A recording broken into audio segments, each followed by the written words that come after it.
Hello everyone, welcome to this video and in this video I'm going to explain our second and third planet. Second planet की बात करते हैं, second planet क्या है हमारा Venus and third one क्या है हमारा अर्थ है। वीनस के रिगार्डिंग मैंने यहाँ पे नियर बाय 6 to 7 पॉइंट्स लिखे हुए हैं। आइए देखते हैं फर्स्ट पॉइंट क्या है हमारा कि वीनस जो है हमारे solar system entire solar system में one of the brightest object बोला जाता है after the sun and moon. And second one point मैंने यहाँ पे क्या लिखा हुआ है कि ज्यादा ब्राइटेस्ट होने की वजह से उसको हम लोग वीनस को हम लोग क्या बोलते हैं मॉर्निंग एंड इवनिंग स्टार के नाम से भी वो जाना जाता है। Now moving on a third point, it is the hottest planet. जैसे हमने लास्ट लेक्चर में लेक्चर नंबर थर्ड में हमने बात की थी कि मर्क्यूरी जो है वो सन के सबसे नियरेस्ट में है बट वो हॉटेस्ट प्लैनेट नहीं है। तो वो कौन सा प्लैनेट था जो काफी काफी ज्यादा हॉट था प्लैनेट, वो प्लैनेट कौन सा हमारा वीनस है। अब ज्यादा हॉट क्यों है तो वो सेकंड नंबर पे, बट ज्यादा हॉट क्यों है उसके पीछे रीजन क्या है, CO2 मींस कार्बन डाइऑक्साइड का एटमॉस्फेयर होने की वजह से वीनस में वो काफी क्या है हॉट प्लैनेट बोला जाता है। नाउ फिफ्थ वन पॉइंट मैंने यहाँ पे क्या लिखा हुआ है, जैसे मर्क्यूरी कोई भी सैटेलाइट नहीं है वैसे ही वीनस जो प्लैनेट है उसका भी किसी तरह से कोई भी सैटेलाइट नहीं है। ना next one is USSR life not exist means जैसे हम बात करते हैं मर्क्यूरी की कि वहां पे जैसे नासा ने वहां पे अपने एक मिशन भेजा था नियर बाय मिशन मैसेंजर कि ये पता लगाने के लिए फाइंड करने के लिए कि वहां पर लाइफ एग्जिस्ट कर सकती है, वैसे यहाँ पे यूएसएसआर ने भी एक मिशन भेजा था ये फाइंड आउट करने के लिए कि वहां पे लाइफ एग्जिस्ट कर सकती है या नहीं। बट यहाँ पे क्या सीन था कि ज्यादा बहुत हॉट टेम्परेचर होने की वजह से हॉट एटमॉस्फेयर होने की वजह से वहां पे लाइफ एग्जिस्ट नहीं कर सकती है।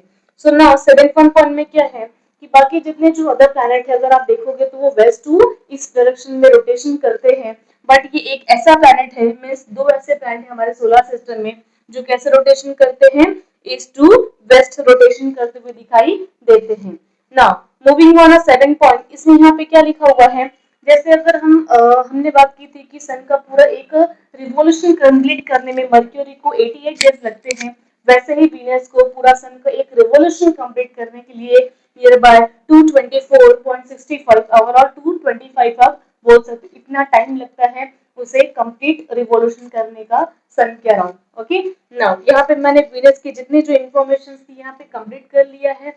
Now third one is earth, यहाँ पे मैंने अर्थ के बारे में भी कुछ पॉइंट्स लिखे हुए हैं। फर्स्ट वन यहाँ पे क्या लिखा हुआ है, third nearest planet the sun, fifth largest planet about of our solar system. अगर हम कभी भी अगर आपने सोलर सिस्टम की अगर इमेजेस देखे होंगे तो उसमें थर्ड नंबर सीक्वेंस वाइज अगर देखोगे आप ना तो थर्ड नंबर पे क्या आता है, वो इस प्लैनेट का नाम हमारा अर्थ आता है। एंड अगर साइज वाइज देखोगे आप तो कौन से पोजीशन पे आता है, वो फिफ्थ नंबर पे आता है।